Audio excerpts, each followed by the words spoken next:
अगर आपके पास घर का लोन या फिर कार लोन, एजुकेशन लोन, किसी भी तरीके का लोन हो तो ईएमआई और इंटरेस्ट पेमेंट हर महीने का बोझ काफ़ी ज़्यादा होता है। इस वीडियो में मैं आपको बताने वाला हूँ कि अगर आपका लोन ड्यूरेशन 30 साल का है तो इसे कैसे 13 साल में कम किया जा सकता है बिना किसी फाइनेंशियल रिस्क और प्रेशर के। तो इसको समझने के लिए हम 3 स्टेप के जरिए समझेंगे।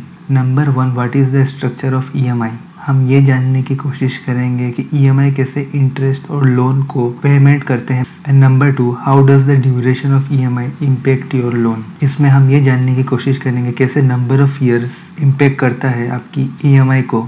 और तीसरा, what are the different ways to reduce loan duration. इसमें हम ये देखेंगे आप कैसे स्मार्टली अपने ईएमआई को कम कर सकते हैं बिना किसी फाइनेंशियल रिस्क और प्रेशर के। तो इन सब को समझने के लिए दोस्तों आइए एक्सेल शीट के जरिए हम समझेंगे। इस एक्सेल शीट में मैंने लिया है दोस्तों लोन अमाउंट 80 लाख का, रेट ऑफ इंटरेस्ट 8% जो जनरली होम लोन का होता है, और टेन्योर मैंने 30 साल का लिया है। और आप देख सकते हैं इन तीनों के चलते हमारा ईएमआई 59,000 बैठ रहा, और टोटल इंटरेस्ट पेड जो है 80 लाख का लोन के लिए हम 1 करोड़ 30 लाख इंटरेस्ट पे कर रहे हैं बैंक को। तो टोटल हम 30 साल में बैंक को दे रहे हैं 2 करोड़ 11 लाख के आसपास। अब हम समझते हैं दोस्तों, जब भी हम कोई ईएमआई पे करते हैं तो कैसे वो हमारा इंटरेस्ट और प्रिंसिपल अमाउंट को चुकाता है। तो आप देख सकते हैं दोस्तों यहाँ पर ईएमआई 59,000 है, तो पहले महीने इंटरेस्ट की तरफ पूरा पैसा जा रहा है, मतलब 54,000 तो इंटरेस्ट की तरफ ही जा रहा है, और सिर्फ 5,000 के आसपास प्रिंसिपल अमाउंट में जा रहा है। और ये आप देख सकते हैं 1 साल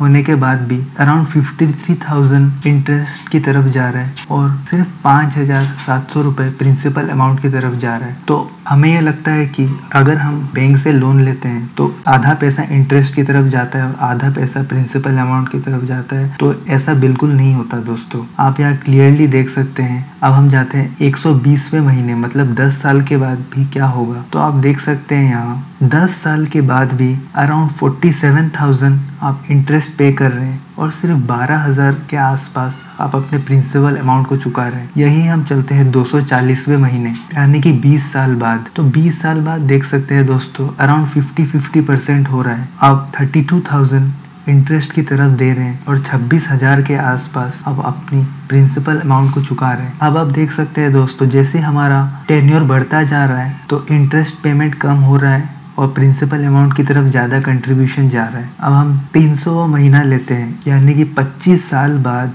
20,000 के आसपास इंटरेस्ट की तरफ जाएगा और 40,000 आप अपने प्रिंसिपल अमाउंट को चुका रहे हैं। तो यहाँ से हम दोस्तों ये समझ सकते हैं कि कैसे हम ईएमआई को पे करते हैं। तो नंबर 1, कैसे आप स्टार्टिंग में अराउंड 25 साल तक तो हम सिर्फ इंटरेस्ट ही पे कर रहे हैं 30 साल के लोन में, और 25 साल के बाद 50% से ज़्यादा हम अपने प्रिंसिपल अमाउंट की तरफ पे करना शुरू करते हैं।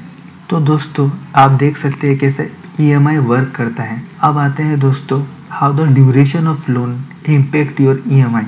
तो इसके लिए दोस्तों यहाँ हमने 30 साल लिया है। अगर हम इसको 20 साल में कन्वर्ट करें, आप यहाँ देख सकते हैं हमारा ईएमआई 59,000 से बढ़ के सिर्फ 67,000, यानी कि 8,000 के आसपास बढ़ा।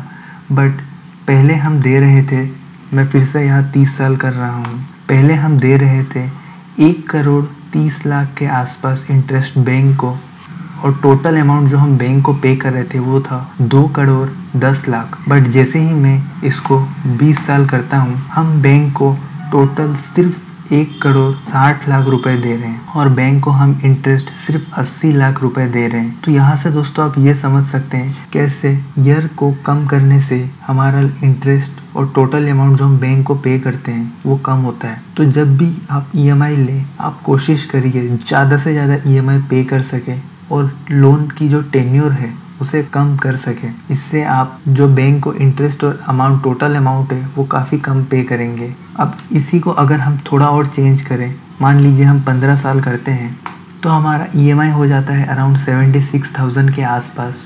जो ओरिजिनल था 59,000, उससे अराउंड 16-17 हज़ार बढ़ गया हमारा ईएमआई। बट अभी आप देखिए दोस्तों, बैंक को हम सिर्फ जो इंटरेस्ट है 58 लाख के आसपास दे रहे हैं। टोटल अमाउंट बैंक को हम दे रहे हैं 1 करोड़ 37 लाख। ओरिजिनल हमारा था 2 करोड़ 11 लाख के आसपास।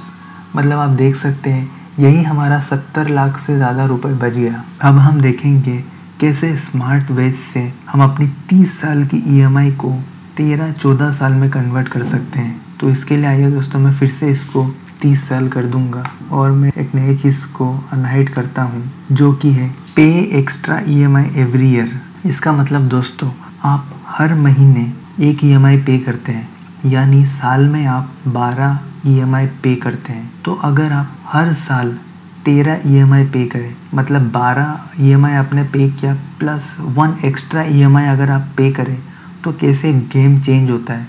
तो मैं इसे कर देता हूँ 1।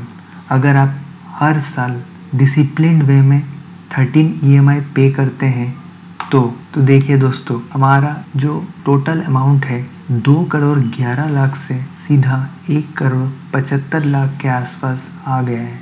और जो ओरिजिनली हमारा EMI था 30 साल के टेन्योर का, अब हम देखते हैं वो कितने साल में ख़त्म होता है। तो ये देखिए दोस्तों अराउंड 276 महीने, इसका मतलब 23 साल के आसपास। आप देख सकते हैं दोस्तों कैसे हम सिर्फ एक EMI एक्स्ट्रा पे करने पे 30 साल का लोन हमने 23 साल में कन्वर्ट कर लिया है। अगर हम इसे एक के बजाय 2 करते हैं तो देखते हैं क्या होता है। जैसे ही हम इसे 2 करते हैं तो देखिए दोस्तों कैसे इंटरेस्ट कम हुआ और हमारा टोटल अमाउंट जो हम बैंक को पे करते हैं वो भी कम हुआ। पहले था 2,11,00,000, अभी ये सिर्फ 1,60,00,000 के आसपास का रह गया है। और अब हमारा जो लोन है वो 23 साल से घट के अराउंड 230 मंथ यानी कि 20 से 21 साल का रह गया है। तो दोस्तों मैं आपसे कहना चाहूँगा अगर आप कोई EMI पे कर रहे हैं उस दौरान कोई भी अगर लमसम अमाउंट आए तो आप कोशिश करिए आप अपनी EMI को